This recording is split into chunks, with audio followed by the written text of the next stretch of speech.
22 साल की जवान पत्नी का बूढ़ा पति आखिर आधी रात को क्यों चीखता था। बहुत गर्मी की वजह से मैं कमरे की बजाय खुली छत पर सोने के लिए अपनी चारपाई डालकर लेट गया।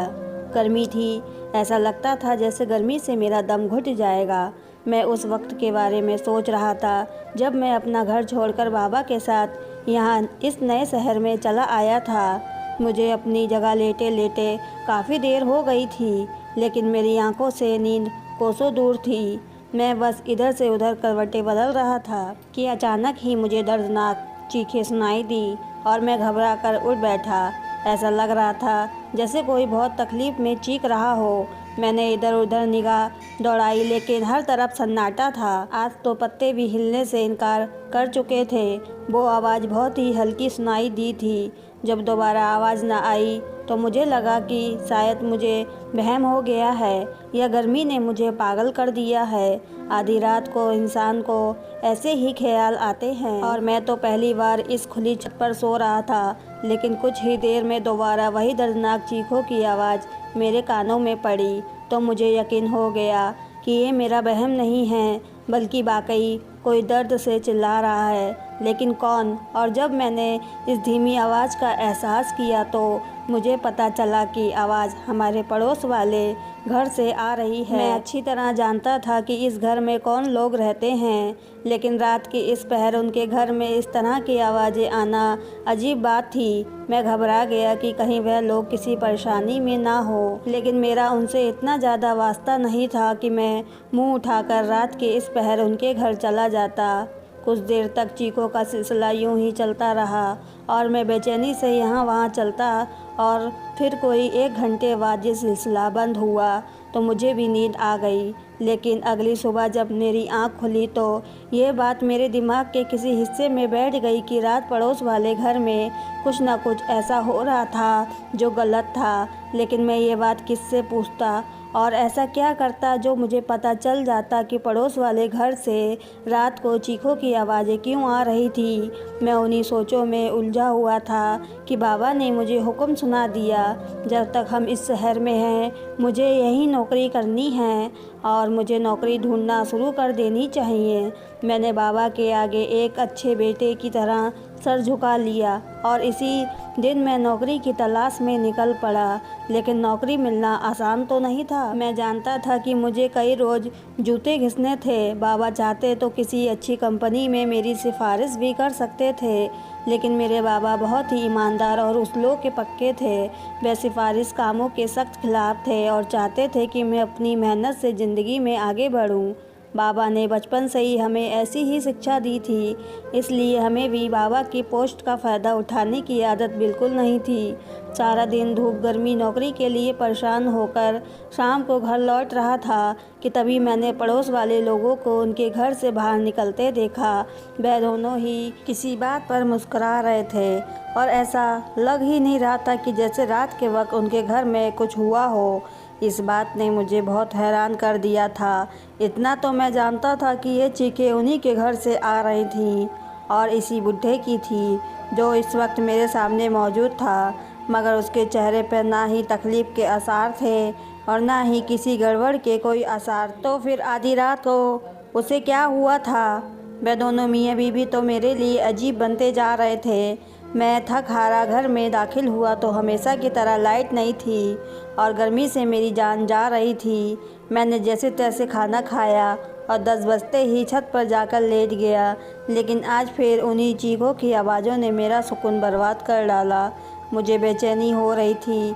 पता नहीं ये क्या माजरा था जो उनकी चीखें सुनाई दे रही थी, जबकि शाम को तो वह बिल्कुल अच्छे खासे नज़र आ रहे थे। किस्मत भी उन्होंने क्या खूब पाई थी। उम्र के इस हिस्से में आकर भी वो न सिर्फ तंदुरुस्त है, बल्कि बीवी भी उन्हें बहुत हसीन और कम उम्र की मिल गई थी। ऐसी बीवियां तो जवान मर्दों को भी जल्दी नहीं मिलती। जब से मुझे ये पता चला था कि 22 साल की लड़की 70 साल के बूढ़े की बीवी है, मुझे इस लड़की की किस्मत पर बहुत ही दुख होता था और उसकी किस्मत पर तरस आता था। वह लड़की तो किसी जवान और खूबसूरत इंसान को डिजर्व करती थी, लेकिन पता नहीं कैसे हालात में उसे इस बुड्ढे के साथ जोड़ दिया था कभी कभी वह बहुत ही खामोश और गुमसुम सी दिखाई देती थी। ऐसा लगता था जैसे किसी परेशानी में हो या फिर बहुत ही मुश्किल से अपनी ज़िंदगी की गाड़ी घसीट रही हो। मैं जब भी उसे उदास और गुमसुम देखता तो सोचता कि उससे पहले पूछ लूं आखिर उसने क्या देखकर बुढ़े से शादी की थी, लेकिन फिर ये सोचकर खामोश हो जाता कि यह उनका निजी मामला है। क्या पता उसने दौलत के लिए ऐसा किया हो या फिर मोहब्बत में। जो भी था, मैं कौन होता था उसकी जाति मामले में दखल अंदाजी करने वाला। लेकिन अब इस बुढ़े की चीखों की आवाज़ मुझे बहुत ज़्यादा डिस्टर्ब कर रही थी। मैं सोच में पड़ गया था कि इस बुढ़े को आधी रात को क्या मसला हो गया था जो इस तरह से चीखता चिल्लाता है। ऐसा लगता था जैसे कोई उसके साथ ज़बरदस्ती कर रहा हो और वह दर्द से तड़प रहा हो। लेकिन उनके घर में उन दोनों मियाँ बीवी के सिवा और था ही कौन जो इस बुढ़े को कोई तकलीफ़ पहुंचाता। वह लड़की तो खुद ही इसके आगे सर झुकाए खामोश रहती थी। वह रात भी मैंने ऐसे ही सोचते जागते गुजार दी। आने वाली 2-4 रातें ये तमाशा ऐसे ही जारी रहा और जब मेरे बर्दाश्त से बाहर हुआ तो मैंने सोचा कि इस रात से पर्दा उठाकर ही रहूँगा। आखिर ये बुढ़ा आधी रात चीखे क्यों मारता है, उन्हें क्या तकलीफ़ है, जबकि मजबूर तो बेचारी उसकी बीवी है। यही सोचकर मैंने चुपके से उनके घर जाने का फ़ैसला कर लिया। वैसे भी मैं उम्र के जिस हिस्से में था वहाँ अक्सर लड़के एडवेंचर्स होते हैं और मुझे ये काम भी कोई एडवेंचर जैसा लग रहा था। हम जिस जगह रहते थे ये सोसाइटी जैसा इलाका था और यहाँ तकरीबन सारे ही घर एक जैसे बने हुए थे और सबकी छतें आपस में मिली हुई थी। ये कोई 5वीं या 6ठी रात थी जब मैं खामोशी से अपनी छत पर लांघ कर उसकी छत पर गया और दबे पांव जीना उतरकर घर के अंदर पहुंच गया। लेकिन जैसे ही मैं वहां पहुंचा, सामने का मंजर देखकर मेरे हाथ पांव कांपने लगे और ऐसा लगा जैसे किसी ने मेरे कदमों तले ज़मीन खींच ली हो। मैं सोच भी नहीं सकता था कि 22 साल की यह लड़की सब कुछ कर सकती है। इसने तो बेशर्मी की सारी हदें पार कर दी थीं और जो कुछ वहाँ हुआ था वह बताते हुए मैं शर्म से ज़मीन पर गड़ने लगा। एक बीवी कैसे अपने ही पति के साथ, ये जानकर आपके भी रोंगटे खड़े हो जाएंगे कि उस रात क्या हुआ था। मेरा नाम रोहित है, मेरे बाबा एक सरकारी अफसर हैं और कुछ न कुछ वक्त उनका तबादला होता रहता था। इस बार भी बाबा का तबादला हुआ था तो हम कानपुर पहुंच गए। नई जगह, नए लोग और नया घर। मैं उन सब चीज़ों से परेशान हो चुका था। मैं एक लड़का था और मेरे लिए अपने दोस्तों को छोड़कर बार बार जगह बदलना बहुत मुश्किल काम था। मैं उस घर में आकर सिवाय दीवारों को ताकने के कुछ नहीं कर सकता था। माँ सारा दिन मुझे घर के कामों में लगा कर रखती थी क्योंकि सारा सामान यहाँ वहाँ बिखरा पड़ा था और रात को जब मैं थक हार के कमरे में जाता तो मुझे नींद ही नहीं आती थी। हर बार ऐसा ही होता। हमें अपना स्कूल और दोस्त सब कुछ छोड़ना पड़ता था। शुक्र था कि इस बार मैं अपनी ग्रेजुएशन कंप्लीट करके यहाँ आया था, वरना फिर मुझे नए सिरे से एडमिशन लेना पड़ता। हमें यहाँ आए 4-5 दिन ही गुजरे थे। हम आस पड़ोस में बिल्कुल अनजान थे। मेरा कमरा छत पर था। रात के वक्त छत पर खड़े होकर मैं गली के नज़ारे ले लिया करता था। आसपास के घरों में झांकने का मुझे कोई शौक़ नहीं था और ना ही ऐसी मेरी आदत थी। लेकिन जब से मैं आया था अपने पड़ोस में रहने वाले लोगों को देखकर कुछ हैरान था।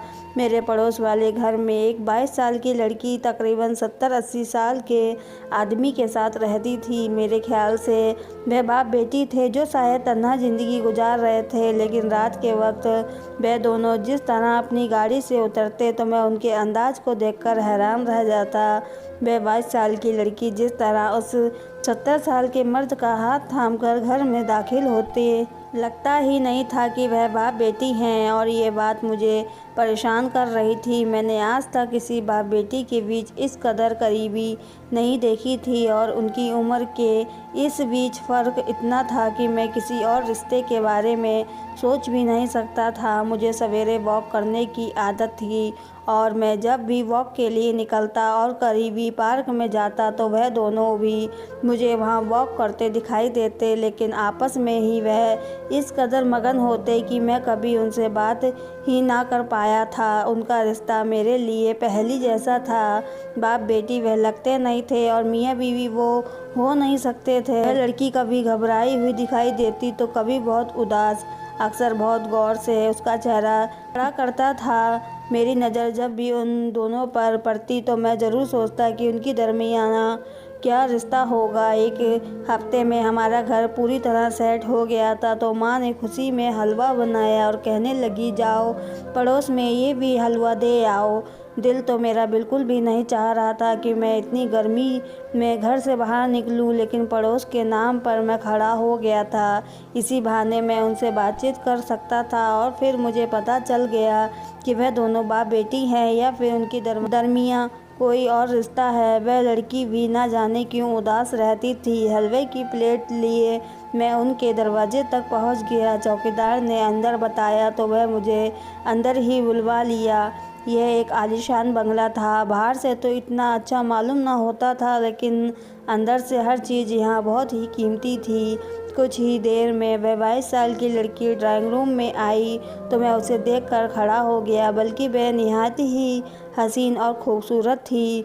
उसके लंबे काले बाल कमर तक जा रहे थे और चेहरे पर सजी धीमी मुस्कुराहट अंधेरी रात में चांदनी की तरह मालूम हो रही थी। उसने मुझे बैठने का इशारा किया और ख़ुद भी मेरे सामने टांग पर टांग जमाकर बड़ी खूबसूरती और नजाकत से बैठ गई। उसके अंदाज में ऐसा कुछ भी नहीं था जो मुझे चौंकने पर मजबूर कर रहा था। मैंने उसे बताया कि मेरा नाम रोहित है और मैं पड़ोस वाले घर में नया शिफ्ट हुआ हूँ, इसलिए मेरी माँ ने यह हलवा बनाकर भेजा है। उसने नौकर को हलवे की प्लेट उठाने का इशारा किया और बताने लगी कि मेरा नाम रोशनी है और हम 8 महीने से इस घर में रहते हैं। उसका लहजा बहुत ही खूबसूरत था और कोई भी जवान लड़का उस पर दिल हार सकता था और मुझे भी वह पहली ही नज़र में पसंद आ गई थी।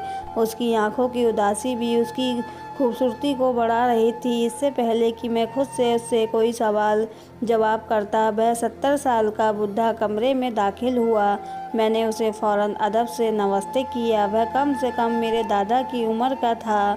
रोशनी ने उस बुढ़े से मेरा इंट्रोडक्शन कराया और बताया कि यह मेरे पति हैं। मुझे बुरी तरह झटका लगा, जैसे मेरे सर पर आसमान गिर गया हो। रोशनी 22 साल की कितनी जवान और खूबसूरत लड़की थी। उसका पति 70 साल का बुढ़ा कैसे हो सकता है? मुझे तो अपनी आंखों पर यकीन नहीं हो रहा था, लेकिन पिछले कुछ दिनों से मैं उनके बीच देख रहा था। वह इस रिश्ते का इशारा था और शायद यही बात थी कि रोशनी हर वक्त उदास नज़र आती थी। बहुत मुश्किल से मैंने अपने चेहरे के अंदाज पर काबू पाया और एक झूठी मुस्कुराहट चेहरे पर सजा ली। उसके चेहरे पर बड़ी उदासी लग रही थी। ऐसा लग रहा था जैसे उन्हें मेरा यहाँ आना अच्छा ना लगा हो। वह बस सिर से पाँव तक मुझे देखते जा रहे थे और रोशनी को उन्होंने इशारे से अंदर जाने को कह दिया था।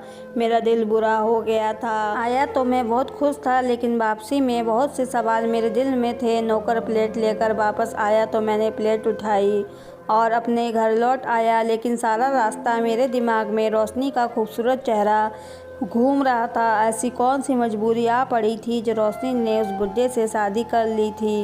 यकीनन वह बूढ़ा रोशनी के साथ बहुत सख्ती करता था, फिर उसे अपनी बीवी पर भरोसा नहीं था। हैरानी तो मुझे रोशनी पर हुई थी। वह कैसे शादी के लिए रजामंद हो सकती थी? अगर बात सिर्फ पैसे की थी तो पैसा तो वह किसी जवान मर्द से शादी करके भी हासिल कर सकती थी। उसे देखकर तो कोई भी जवान और अमीर मर्द उससे शादी कर लेता, लेकिन उसने बुढ़े का साथ क्यों चुना था? मैं तो खुद उसे देखकर दिल हार बैठा था। जो भी था, मुझे रोशनी की किस्मत पर बड़ा अफसोस था। कोई भी लड़की इतनी बड़ी उम्र के मर्द के साथ अपनी खुशी से हरगिज़ तो शादी नहीं कर सकती थी। मुझे यकीन था कि उसे ज़बरदस्ती इस बंधन में बांधा गया। जब से मैं उनके घर से होकर आया था, बहुत ही ज़्यादा रोशनी और उस बुढ़े के बारे में सोचने लगा था। ये रिश्ता मेरे लिए किसी भी तरह से स्वीकार करने वाला नहीं था। मैंने एक बात और महसूस की थी, वह लोग मोहल्ले में ना ही किसी से मिलते जुलते थे, ना ही किसी के साथ उनका आना जाना था। एक शाम गली की एक मंगरारू औरत हमारे घर आई और माँ से मिलकर खुशी का इजहार किया और बातों ही बातों में कहने लगी, आपके पड़ोस वाले भी बहुत ही अजीब हैं। लगता ही नहीं है कि दोनों मियाँ बीवी हैं। जब ये लोग यहाँ आए थे मैं भी उनसे मिलने के लिए गई, लेकिन उस बुढ़े का अजीबोगरीब रवैया देखकर मैंने तो कानों को हाथ लगाया। पता नहीं इसकी बीवी कैसे इसके साथ गुजारा करती है। मैं वहीं बैठा चाय पी रहा था, उनकी बातें मेरे कानों में पड़ी तो मैं चौंक गया। इतना तो मुझे यकीन हो गया था कि रोशनी इस रिश्ते पर हरगिज़ भी खुश नहीं थी। और फिर जब मैंने छत पर सोना शुरू किया तो उस बुड्ढे की चीखों की आवाज़ ने मुझे बहुत परेशान कर दिया। कुछ रोज़ उनकी चीखें सुनने के बाद मैंने एक फ़ैसला किया जो शायद मुझे नहीं करना चाहिए था। मैंने बहुत ही गलत हरकत की और छत की दीवार लांघकर उनके कमरे में उतर गया। मुझे क्या मालूम था कि मैं किस दलदल में जा रहा हूँ। मेरी सोच ने मुझे वहाँ लाकर खड़ा किया जहाँ मुझे हरगिज़ भी नहीं होना चाहिए था। मैं जीना उतरकर नीचे पहुँचा तो सामने ही बेडरूम था। बेडरूम का दरवाज़ा पूरी तरह खुला था। मैं दबे पाँव वहाँ तक पहुँच गया। फिर ये देखकर मैं हैरान रह गया कि रोशनी बिस्तर पर गुमसुम सी मौजूद थी और कमरे में कोई नहीं था।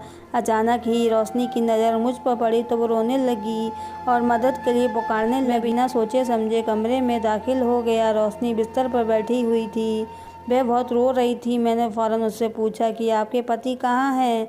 मैं उनकी चीखों की आवाज़ सुनकर ही यहाँ आया हूँ और वे सब खैरियत तो हैं। लेकिन रोशनी तो जवाब देने के बजाय रोती जा रही थी। मुझे समझ नहीं आ रहा था कि मैं उसे कैसे तसल्ली दूँ, कैसे खामोश कराऊँ। पता नहीं वो किस तकलीफ़ में थी। आज तक मैंने उसे उदास और परेशान ही तो देखा था। उसका हुलिया भी बहुत बिखरा हुआ था। वह दुपट्टा भी नहीं पहने हुए थी और गैर मर्द होने के नाते शर्म महसूस कर रहा था। मैंने अपनी नज़रों को पूरी तरह उसके वजूद से चुरा लिया था। उनकी तरफ नज़र उठाकर देखने से भी कतरा रहा था। कुछ देर ऐसे ही गुजरी और फिर जब रोशनी खामोश नहीं हुई तो मैंने उसका हाथ अपने हाथ में थाम लिया और कहा, प्लीज़ रोशनी खामोश हो जाओ और मुझे बताओ कि क्या हुआ है ताकि मैं तुम्हारी कुछ मदद कर सकूं। और वह एकदम से उठी और चीखती चिल्लाती हुई अपने कपड़े फाड़ने लगी। उसकी इस हरकत पर मैं घबरा गया। देखते ही देखते उसने अपनी कमीज़ को जगह जगह से फाड़ दिया और उसका जिस्म नज़र आने लगा। मैं उसे रोकने की हर मुमकिन कोशिश कर रहा था, लेकिन ऐसा लग रहा था जैसे इस पर तो कोई जिन या भूत आ गया हो। उसका हुलिया पूरी तरह ख़राब हो गया था, लिबास फटा हुआ और बाल बिखरे हुए थे। मैंने घबरा कर वहाँ यहाँ देखा क्योंकि उसके पति कहीं नज़र नहीं आ रहे थे और रोशनी की हालत बिल्कुल ख़राब हो चुकी थी। और इससे पहले कि मैं सारे हाल को समझ पाता, रोशनी का मसला जान पाता, वह बूढ़ा आदमी कुछ पुलिस वालों के साथ कमरे में दाखिल हुआ और मुझे देखकर चीखते हुए कहने लगा कि मेरी बीवी ने कुछ देर पहले फ़ोन करके यही बताया था कि पड़ोस वाला लड़का उसकी इज्जत पर हमला करने के लिए घर में घुस आया है। देखिए इंस्पेक्टर साहब, ये रंगे हाथों पकड़ा गया है और मेरी बीवी का हाल तो देखो, इसने तो मेरी इज्जत लूट ली। मैं कहाँ जाऊँगा, दुनिया को क्या मुंह दिखाऊँगा। वह खूब शोर मचा रहे थे। रोशनी ने बिस्तर पर पड़ी चादर उठाकर अपने ऊपर पहन ली और रोते हुए अपने पति से लिपट गई। पुलिस वालों ने एक जोरदार थप्पड़ मेरे मुंह पर मार दिया और वह मेरे हाथों में हथकड़ियाँ लगाने लगे। मैं तो अभी तक सारे मामले को समझ भी नहीं पाया था। इस बूढ़े ने बहुत हंगामा कर रखा था और मुझे गालियाँ दे रहा था। और फिर रोशनी ने रोते हुए पुलिस वालों से कहा कि वह अपनी इज्जत का तमाशा नहीं बनाना चाहती और इस मामले को यहीं ख़त्म करना चाहती है। उसने अपनी इज्जत गंवाई है और इसके बदले वह जुर्माने के तौर पर मुझसे 10 लाख रुपए चाहती है। रोशनी की बात सुनकर मैं हक्का बक्का रह गया और आहिस्ता आहिस्ता मुझे हर बात समझ आती चली गई और मैंने अपना सर पकड़ लिया था कि रोशनी जैसी लड़की हवस में इस कदर अंधी हो सकती है कि अपने ही पति के साथ मिलकर ऐसा घिनौना खेल रच सकती है। पुलिस वालों ने मेरी तरफ देखा और कहने लगे, क्यों भाई, तूने एक जवान लड़की की इज्जत पर हमला किया है और इसके पति की गैर मौजूदगी में इसके कमरे में पहुंच गया। अब पता कि जेल जाकर सलाखों की कैद काटेगा या फिर उसका जुर्माना पूरा करेगा। मेरी हालत ऐसी थी, काटो तो बदन से खून नहीं। इस जुर्म में मैं बुरी तरह फंस चुका था और वो भी ऐसा घटिया इल्ज़ाम कि मैं शर्म से ज़मीन पर गड़ रहा था। मैंने पुलिस वालों को यकीन दिलाने की कोशिश की कि मैं बेकसूर हूँ और उन दोनों मियाँ बीवी ने बाकायदा प्लान बनाया हुआ था मुझे फंसाने का, लेकिन पुलिस वाले तो कुछ भी सुनने के लिए राज़ी नहीं थे। उसके इस बयान से पुलिस ने मुझे रंगे हाथों पकड़ा था। मैंने एक नज़र चालाक रोशनी पर डाली तो वह अपने पति के गले लगी हुई थी और उसका पति उसे ऐसे तसल्ली दे रहा था जैसे वाकई में उसकी इज्जत पर हमला हुआ हो। जब पुलिस वालों ने मेरी किसी बात पर कोई एतबार नहीं किया और मुझे मजबूर करने लगे तो कि या तो मैं रोशनी का जुर्माना पूरा करूं या फिर जेल की चक्की पीसूं, तो मैंने मजबूरन जुर्माना पूरा करने की हामी भरी और पुलिस वालों से कहा कि मैं अपने बाबा को बुलवाना चाहता हूं। कुछ ही देर में मेरे बाबा मौके पर पहुंच गए। अब सारी बात उनके सामने आई तो हैरानी से मुझे देखते हुए कहने लगे कि मैं हरगिज़ इस बात पर यकीन नहीं कर सकता कि मेरी औलाद ने किसी गैर की औरत की तरफ निगाह डाली। मैं ऐसे लोगों को 1 रुपया भी नहीं दूंगा। आप मेरे बेटे को अपने साथ ले जाएं, मैं वकील बुलवाता हूँ और न सिर्फ अपने बेटे को बचा लूँगा बल्कि उन लोगों को भी जेल की सलाखों के पीछे डालूँगा। मैं कोई मामूली आदमी नहीं हूँ बल्कि एक बहुत बड़ा सरकारी अफसर हूँ। मैंने कभी अपने रुतबे का नाजायज़ इस्तेमाल नहीं किया। मैं चाहूँ तो एक फ़ोन कॉल पर इस किस्से को निपटा सकता हूँ, लेकिन हरगिज़ भी अपनी पोस्ट का फ़ायदा नहीं उठाऊंगा। मगर इसका मतलब ये बिल्कुल भी नहीं है कि उन जैसे लोग हमारी शराफत का फ़ायदा उठाएं। जब पुलिस वालों को बाबा के बारे में पता चला तो उनके लहजे में खुद व खुद इज्जत आ गई और बुढ़े और रोशनी को भी खुशक लगने लगी। उन दोनों ने हमें कोई आम से कोई सीधे साधे लोग समझा था जो ब्लैकमेलिंग डर के कारण किसी भी तरह 10 लाख का इंतजाम कर देते और इसलिए उन्होंने मुझे अपना निशाना बनाने का इरादा किया था। उन्हें हरगिज़ भी ये अंदाज़ा नहीं था कि मेरे बाबा इतनी अच्छी पोस्ट पर होंगे। दरअसल मेरे बाबा ने कभी भी अपने सरकारी अफसर होने पर घमंड नहीं किया था और ना ही कभी हमारे अंदाज इस बात को दिखाते थे। जब रोशनी और उसके पति को इस बात का एहसास हुआ कि वह इस बार उन्होंने गलत जगह हाथ डाला है तो वह खुद ही पुलिस वालों से कहने लगे उन्हें मुझसे कुछ भी नहीं चाहिए। लेकिन बात तो मेरी इज्जत पर आ गई थी और बाबा भी पीछे हटने वाले नहीं थे। इसलिए बाबा ने उनके खिलाफ मुकदमा दर्ज करवाया और पता चला कि वह लोग ये फ्रॉड पहले भी कई लोगों के साथ कई जगह पर कर चुके हैं। वह लोग बात को कभी पुलिस स्टेशन तक जाने नहीं देते थे और पैसे लेकर रफू चक्कर हो जाते थे। सीधे साधे मासूम लोग अपनी इज्जत बचाने के खातिर उन लोगों को अपनी उम्र भर की जमा पूंजी दे दिया करते थे और बाबा ने तो उनको जेल की सलाखों के पीछे पहुंचा कर ही दम लिया था। बाबा ने मुझे भी खूब डांटा था कि मैं ऐसे किसी के घर में बिना बताए चोर रास्ते से दाखिल क्यों हुआ था, पर मुझे मेरे किए की सज़ा मिल चुकी थी क्योंकि वहाँ कुछ वक्त जो मैंने रोशनी के कमरे में पुलिस वालों के साथ गुजारा था वह मेरे लिए किसी क़यामत जैसा था।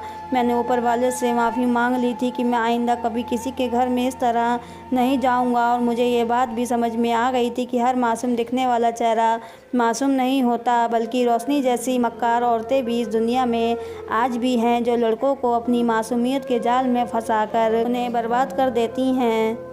दोस्तों, अगर हमारी कहानी आपको पसंद आई हो तो चैनल को सब्सक्राइब, वीडियो को लाइक करना ना भूलें। पूरी कहानी सुनने के लिए आप